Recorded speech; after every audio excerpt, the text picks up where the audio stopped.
The Griffins were the kind of family everyone admired. A hard-working dad, a nurturing mom, two bright, well-mannered kids. Sunday dinners, school plays, family game nights. They were a portrait of love and stability in a quiet southern town. But one summer night, that picture-perfect home turned into a crime scene so horrific, investigators struggled to comprehend the brutality. For lives gone in the span of minutes. No signs of forced entry. No known enemies. Just a family wiped from the earth. As if someone had decided they didn't deserve to exist. Sumter, South Carolina.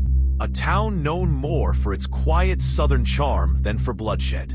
Churches on every corner. Children biking through sleepy neighborhoods. Neighbors who still wave from their porches. The Griffins were a staple of Cedar Lane. Charles Griffin, 42, was a deacon at St. Luke's Baptist Church and a beloved high school history teacher. His wife, Renee, 39, ran a small hair salon out of their converted garage, known for doing hair for weddings, proms, and the occasional free cut for struggling moms. Their two children, Marcus, 14, and Kiara, 11, were smart, polite, and known for selling lemonade and cookies during the summer months. By all accounts, they were the kind of family you'd expect to see on a Christmas card. So when Renee's sister, Tasha, couldn't reach them for 3 days, no calls, no texts, nothing, she drove over, knocked, rang, and eventually begged police to check inside. They were found on a Tuesday morning, all four still tucked in bed. All four shot once in the head. The crime scene was unnervingly clean. No ransacking. No signs of struggle. No shell casings. Whoever did this was meticulous and knew how to clean up. Detectives noted something odd right away. The family's alarm clocks, each one in a different room, were all unplugged at precisely 1:47 a.m. It was too specific to be random, too synchronized to be spontaneous. There were no forced entries, which suggested that either the family knew the killer or the killer had a key. Neighbors reported seeing nothing. No screams. No gunshots. One woman remembered seeing a dark SUV driving slowly around the neighborhood around midnight, but that was hardly enough to go on. And the surveillance camera, installed just weeks earlier across the street, disabled. Its wires cut cleanly. No jagged edges, no tearing. It was surgically done. This wasn't rage. This was planned. Sumter PD, unaccustomed to crimes of this magnitude, immediately called in the FBI. The small town was on edge, and pressure from media and activists mounted quickly. Was this a hate crime? A targeted hit? The initial theory leaned toward a robbery gone wrong, but nothing was missing. Renee's purse was untouched. Charles's wallet still had cash. Even Marcus's Xbox and Kiara's iPad were left behind. The case took its first major turn when forensics uncovered a partial fingerprint on a bedroom window, outside near the bushes.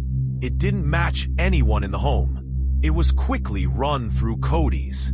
It matched a man named Deshaun Traylor, a 29-year-old with priors for burglary and assault. Police picked him up within hours. Under questioning, Deshaun was jumpy but firm. "I didn't kill no family. I ain't been near Cedar Lane in years." But the print was there. How? It turned out Deshaun had dated Renee's younger cousin years earlier and had helped her move some boxes into the Griffin home in 2018. That could explain the old print. Police were back to square one. Attention shifted to Charles Griffin himself. A respected teacher, yes, but also a man who had recently testified in a disciplinary hearing against another educator, Elliot Branson, who was fired over inappropriate behavior with students. Elliot had reason to hate Charles, and he had no alibi for the night of the murders. But a deep dive revealed that he'd been checked into a hotel 2 counties away, confirmed by security footage and a time-stamped receipt. Still, secrets began to surface. Renee's salon, it turned out, was struggling. She had taken out a high-interest loan from a man known only as Vic, who operated a quiet but ruthless predatory lending ring in South Carolina. According to text messages, Renee was 3 months behind and receiving increasingly threatening messages. Could this be a debt collection gone extreme?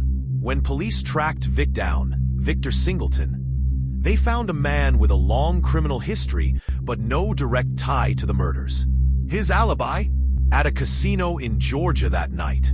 Surveillance confirmed it. Yet another dead end. Investigators began to look not at outside enemies, but inside. Who would be close enough to the Griffins to get inside unnoticed? Who would they trust? The answer came from Kiera's diary, found beneath her bed. One entry, dated a week before her death, read, "Uncle D came by again. I don't like how he talks to Daddy. Always whispering in the garage." Mom looked scared. Uncle D. That could mean Darnell Griffin, Charles's younger brother. The two had grown up together, but taken different paths. While Charles became a teacher, Darnell had a record: drug possession, DUIs, and recently, suspicious business ventures. The garage, Renee's salon, had been empty for weeks, according to neighbors. Why were Charles and Darnell meeting there? When police brought Darnell in for questioning, he claimed he hadn't seen Charles in over a month. But his phone data told a different story. Darnell had been in the area, specifically near Cedar Lane, on the night of the murders. His cell pinged off a tower just 2 blocks from the house at 1:43 a.m. He claimed he was just driving around, but under pressure he cracked. Darnell eventually confessed to being there that night. But he wasn't alone. He named an accomplice, Marlon Day, his childhood friend, and a recently released convict. The motive? Money. Darnell claimed Charles had been hiding nearly $80,000 in cash in the house. Money from an illegal side hustle involving falsified grant applications for educational programs. Charles had apparently roped Darnell in to launder some of the funds. When Charles got cold feet and threatened to expose everything, Darnell panicked. He said he was gonna come clean, that he'd rather go to prison than live a lie. Darnell confessed. He was gonna drag me down with him. What was supposed to be a confrontation turned deadly.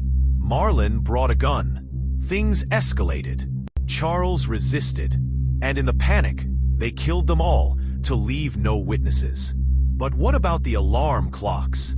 Symbolic, Darnell muttered.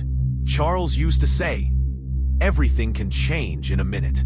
I guess I wanted to control the minute it all ended.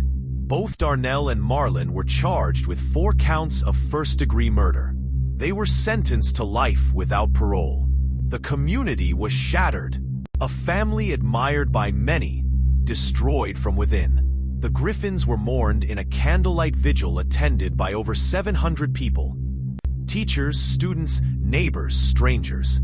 Charles's reputation became complicated. Hero and fraud. Victim and secret keeper. Renee, Marcus, and Kiera were remembered as innocent, caught in a web they didn't weave. Kiera's 5th-grade teacher sobbed at her funeral, saying, "She once wrote that she wanted to be a lawyer so she could protect good people. And in the end, no one could protect her." The Griffin family murders became a turning point for Sumter. Conversations about mental health, crime within families, and economic desperation surged. Donations poured in to fund local youth programs and grief counseling centers. But one question still haunts many. If Charles had spoken up sooner, could they have all been saved? In the end, it wasn't just bullets that killed the Griffins. It was secrets, silence, and the slow corrosion of trust.